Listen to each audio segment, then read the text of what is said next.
This program is brought to you by thepodcastfactory.com. It's easy to start to become the king of the shitheads when you're doing better than everybody else that's listening to you. The problem with that is it becomes very stagnant for growth. And you got to really, really own the fact that the people that you hang around with the most, that's who you become. Hi, my name is Igor Kheifets, and this is The List Building Lifestyle, the only podcast which delivers cutting-edge conversion strategies from the online trenches straight to your earbuds. Download the transcript of today's episode and all future episodes at listbuildinglifestyleshow.com. I also invite you to grab a free copy of the Wealthy List Builder Survival Guide at listbuildinglifestyleshow.com/survival. And now, once again, it's time to claim your list building lifestyle. Welcome back to another edition of the List Building Lifestyle with your host, Igor Kheifets. Matt Trainer is well known for his extraordinary digital marketing agency where he built websites for MTV, Paris Hilton, Dr. Phil, and a bunch of other celebrities. After meeting Frank Kern in Orlando, he moved to La Jolla, California to work shoulder to shoulder with Frank on the explosive Mass Control and Mass Control 2.0 launches which produced 7 figures in sales. Today, Matt's on a mission to create 1,000 online millionaires and become a self-made billionaire. Matt, great to have you on the show, brother. Thanks so much, man. You're awesome. Thank you. So I hear you're a big fan of email marketing and you're big on controversial subject lines. So I'd love to just dive in and start with that part because I see so many wussy email marketers. It's seriously getting on my nerve right now. Yeah, I know. So weak. Yeah, marketing from your heels. Yeah, it's a bad thing to do. Yeah, I get a lot of heat from some of my emails, but you know what? I get a huge response too. Like, well, one I sent out, I don't know if you saw it or not, but I sent out one a few weeks ago, and the subject line was the top 3 reasons I love Satan. And wow. I mean, you automatically want to read it. You know, it doesn't even matter what the hell I'm saying. But so yeah, I got a huge response from that, and I was expecting to get tons of negative, response, and I was okay with that. It's just part of it. But the response I got actually shocked me was, it was all satire, kind of making fun of Christian belief systems, basically. And I expected to get a ton of negative feedback from Christians and stuff, but it was really very positive. I had literally hundreds of people emailing me in response to me saying, wow, that's the best email I've ever read. Thank you so much. As a Christian, I like this, then this, and this, and this. And then they were quoting like Bibles verses and stuff to me. And yeah, it was just to elicit a response. I didn't even promote anything in there, which is really, really bad in my opinion. But I just wanted to see what people would say. Well, you know what they say, like it's kind of like in dating where like the girl needs to either hate your guts or love you. But if she's indifferent to you, then you're not getting any attention and you're not in the game. So if you gotta, use Satan, the devil, and like Christianity to get attention and to get a response, then absolutely go for it. Go for it. I mean, just break the rules. Absolutely. Yeah. Just be compelling. That's what I tell everybody. I mean, it's hard to do, but just don't be boring. I'm like you. If I see one more email that says, check out this new video, great hot product or something, like, man, nobody gives a shit.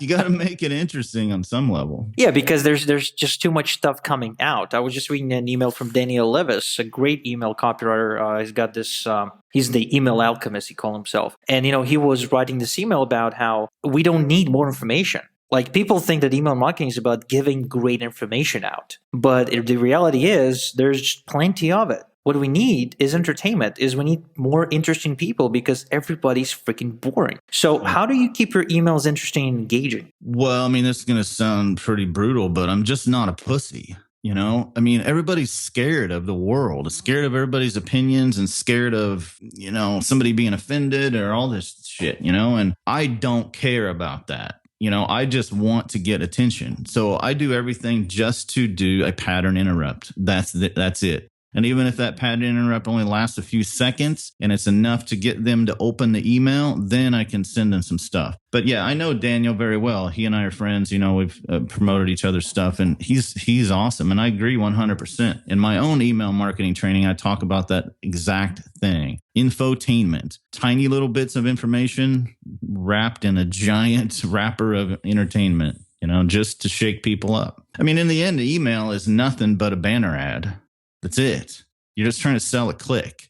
And that click in this case is to open the email. Then the next step is to get them to click a link in the email, So it's basically just a banner ad. Get them to open it and then click your banner. And, to do that, you got to be interesting.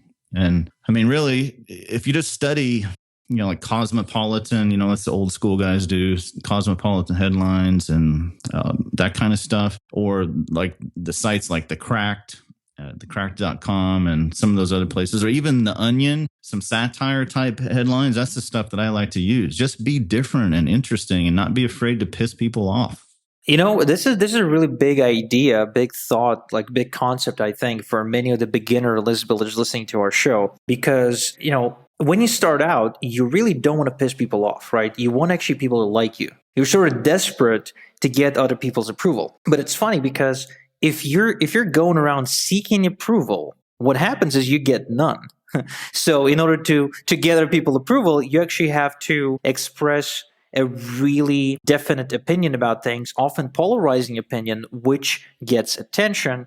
And that seems exactly like what you're doing right now, even after all these years in email marketing. So my question is, Matt, would you do the exact same thing if you were just starting out, say, today? No, I would do it even more hardcore, just to firmly put a stamp in the ground that, wow, who the hell is this guy? Yeah, I sold from my heels for a lot of years. Same thing, just trying to get people to like me. And in fact, my first website I started with my own brand was called marketer..Com. It's still up there for just for archive purposes. There's a lot of good content on there, so I leave it up. But I literally publicly called myself a moron to try to differentiate myself, but to do it in a way so that I wasn't offending anybody. And all this self-deprecation type stuff that was, it's kind of became big in the 90s and sort of like it's gotten bigger now. Of people just not wanting to be themselves and scared of having any sort of expression. I was the same guy. I did the same thing. I called myself a moron publicly, even though I'm clearly not. And I don't believe that about myself at all. But it's how I thought I needed to put myself out into the public. I don't want to seem like I'm better than everybody. I don't want to be an asshole. I want to be the nice guy. And, hey, I'm a marketing moron, tongue-in-cheek stuff, and I immediately, what that did, immediately discount my stuff to everybody, so it took me many years of putting out content and stuff, proving that I'm not a moron, for it to all of a sudden make sense to people. And I wasted a ton of time, probably left millions of dollars on the table, all that kind of stuff. So I would do it radically different again. I would just come out hardcore, swinging with my opinions. You don't have to be an asshole, but just at least have some opinions and be interesting.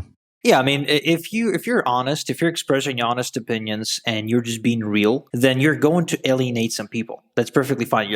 I'm sure you're not everyone's cup of tea. Like I have alienated more people on my list than I think anyone ever. I get unsubscribes all the time, get spam complaints, I get people writing me angry emails, somehow how big of an asshole I am. I mean, I got plenty, right? Plus, I'm Jewish, right? So it doesn't help. So yeah. All in all, what's going on is that as long as you're real, you are pushing people back. But guess what happens? Like, you got other gigantic group of people that actually like you for being real. I mean, That's how you attract. You repel the bad prospects to attract the good ones. So, Matt, you just mentioned a big concept, which I think is one of the most important ones out there, yet it's the least talked about one, and it's self-deprecation. Now, I believe that self-deprecation, when done right, can actually get people to like you. Like, you can actually have like total strangers like you instantly through self-deprecation. So, do you mind, if we take the conversation into that direction and perhaps talk about how you use self-deprecation in your emails, or maybe you're doing it right now as well, in order to gain rapport with your list? Okay, yeah.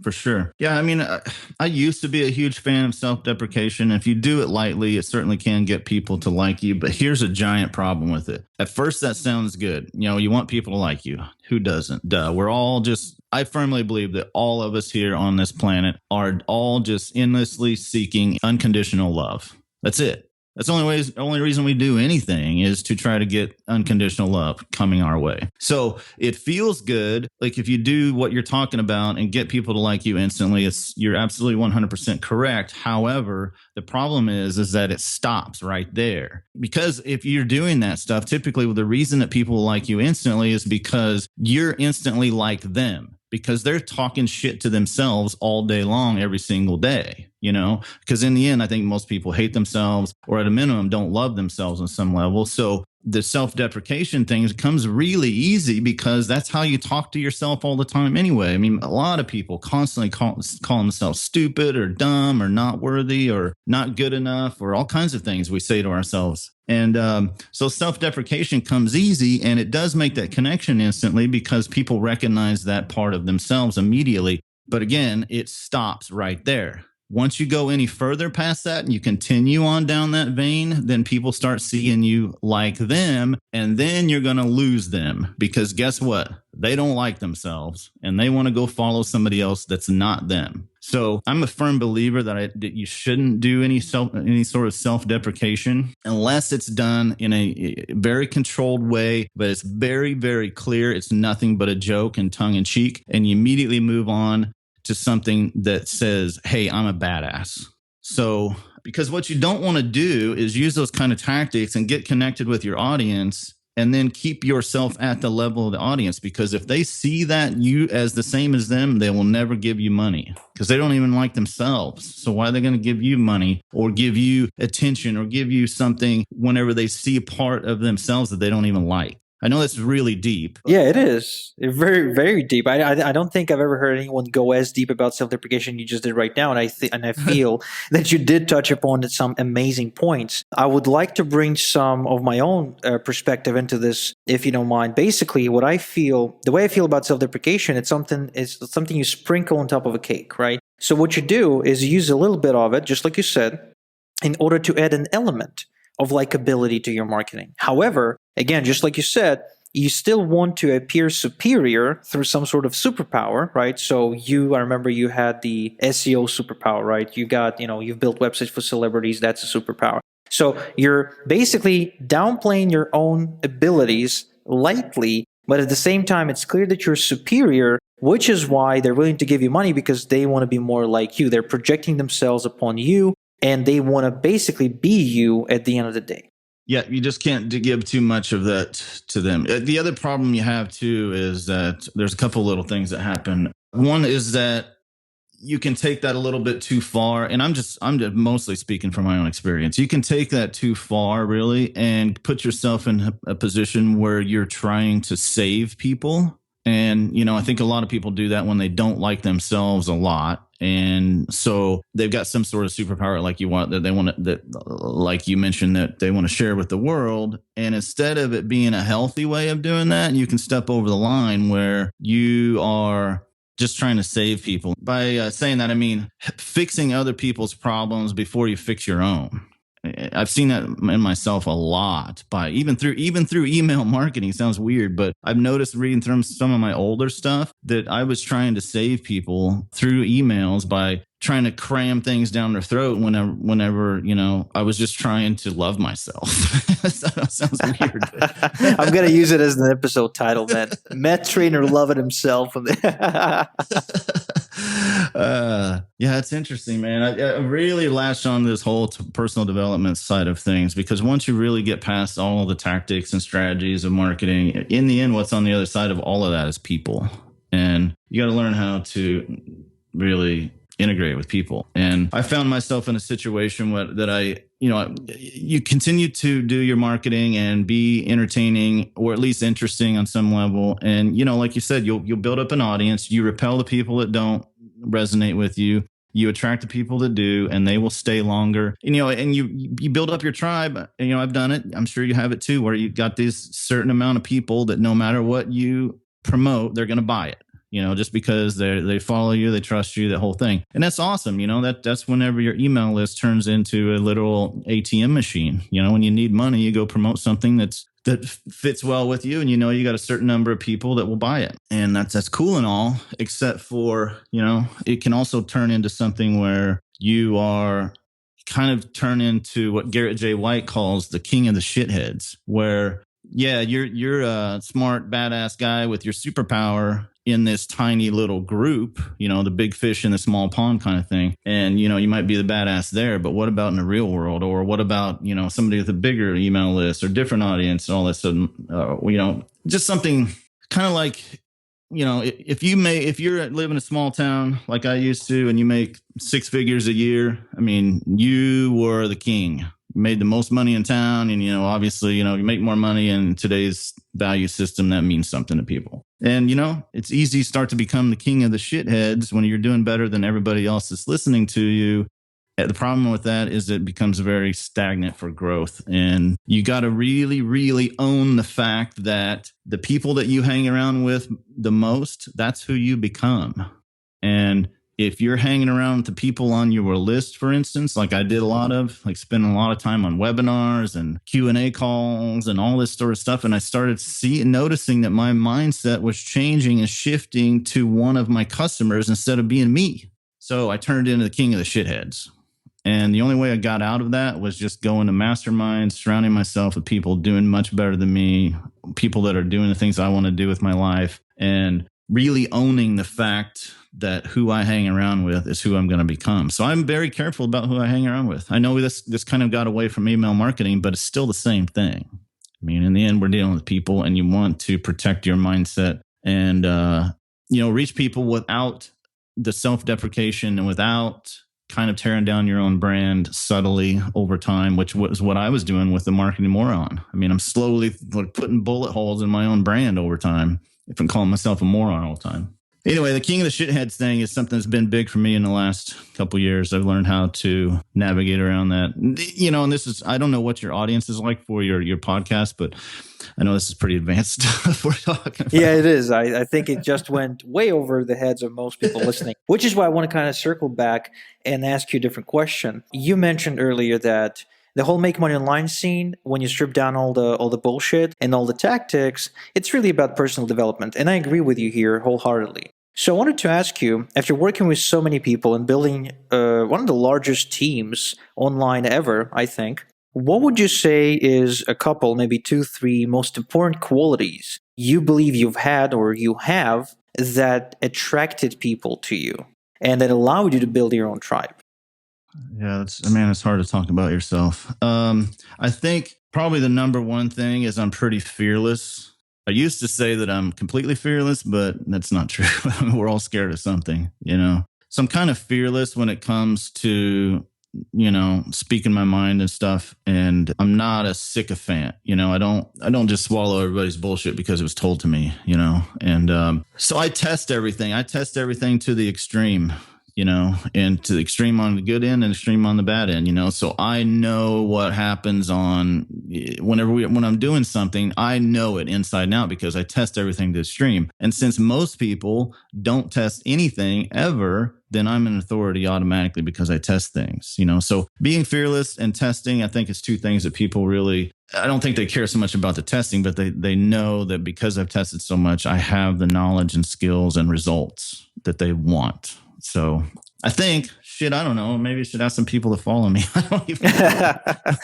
Because some days, I swear, I tell you, some days I'm like, man, I'm not even qualified to stand up here and tell anybody anything, but I don't know. Well, you mentioned something big. You said you test, right? So whatever you say, whatever the opinion that you're expressing, right? It is based on real world test, and that is awesome. So my question to you is, since most list builders listening are at the time, at the point in their life where they aspire to become more like you, they're still not there, right? But they want to be more like Matt Trainer. So how does testing quality, if you will, or character trait or behavior, or whatever you want to call it, how can a newbie implement this in order to start attracting people and start building their tribe? How would that work?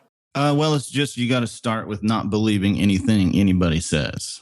So what happens is everybody gets into this game. They start taking courses, listening to podcasts like this, going through various trainings, and they treat it as gospel, like that's came down from God and, it's on golden plates or whatever, and that's just not the truth. I mean, most of the stuff that's taught, you can do the exact opposite and still make money. And sometimes do the exact opposite and make more money. So I would just tell everybody, just get some training, listen to podcasts like this, listen to people that have been there, but then go test the opposite. Just make your own path. I mean, that's how you're going to have to do it. Figure out what you want from life. Stop trying to please a bunch of people and be entertaining and test the shit out of everything. Yeah, but be entertaining. Don't test that. Just be that, because this is like the one thing I am 1000% certain about is that if you're entertaining in today's society where everything is based on entertainment, then we just have to look at Hollywood, right? And how much money they're making to see how that is true. You can get away with a lot of things that you're doing wrong, and you will again make a lot of money. And a beautiful piece of advice right there, Matt. Thank you so much. So, what are you up to these days? These days I'm kind of moving away from the internet marketing, teaching stuff more into personal development. I really, really resonate with that stuff a lot. I just launched a meditation course. I'm teaching meditation and a little bit more spiritual kind of things. For money side of things, I'm very determined, not that I care about the money, but I'm very determined to become a self-made billionaire. And I don't care about the money. I've had lots of money in my life. I've had all the material bullshit, and that's not what I'm after. I just want to do it to say I did it, and because I want to make some changes in the world, make it a better place. And if you are a billionaire or have been a billionaire at least at one point, people listen to you in a different way. And, it's the only reason that Donald Trump is such a big deal right now is because he's a billionaire. That's the only reason. If he didn't have that, nobody would care. Because everybody can say inflammatory things, but he's a billionaire. He's got a success track record, no matter what you feel about him, So that's what I'm working on. I've got, I teach a lot about what I believe is coming, a financial collapse in the world economic system. That's good and bad both, because the future is much, much brighter with the advent of all blockchain type technology that Bitcoin's built on. The future of that stuff is where I'm focusing big time. I'm building out a publishing network to basically build the next generation of ad network. I want to beat some of the big guys to the punch with some of this blockchain technology. So I'm working on the future of the internet, basically, and I really think that there's a ridiculous amount of opportunity in the blockchain stuff, and really just in loving yourself, getting personal development nailed down, meditating daily, and that kind of thing. Nice way to be, man, and keeping busy. So where can we go and, to find out more about your meditation work as well as the blockchain technology? You'd have to get on my list, really. I mean, I talk about this weekly on my radio show, but my radio show is private to customers only. So you'd have to be a customer of something, even if it's something cheap, like my meditation course. I sell it for $40. It's it's a 4-week course for $40. So cheapest product I've ever sold by far, by the way. But the marketer..com. That's Matt with 2 T's. And so marketer.com is my blog. You can get on my list there. marketer.com/meditation is my meditation course. And just get on my list. That's how you got to learn about me, is get on my list. Because I mail out some really seemingly random stuff that you won't see anywhere else, I promise you. All right. So you heard him, boys and girls. marketer.com to get on his list, and marketer.com/meditation to get the $40 for 4-week course, meditation course, get on his list, on the customer list, and become a part of the Matt Trainer radio show. So, Matt, thank you so much for being here. Thank you so much for taking your valuable time and giving it to us. Lots of great insights, amazing value, and until next time we talk, have a good one. Thank you for listening to The List Building Lifestyle. Make sure to subscribe on iTunes or Google Play to never miss an episode. Because who knows, just one conversion tactic we share on the show might double your list and double your business. Download the transcript of today's episode and all future episodes at listbuildinglifestyleshow.com. And don't forget to claim your complimentary copy of the Wealthy List Builder Survival Guide at listbuildinglifestyleshow.com/survival. This is Igor Kheifets, and until next time we talk, have a good one.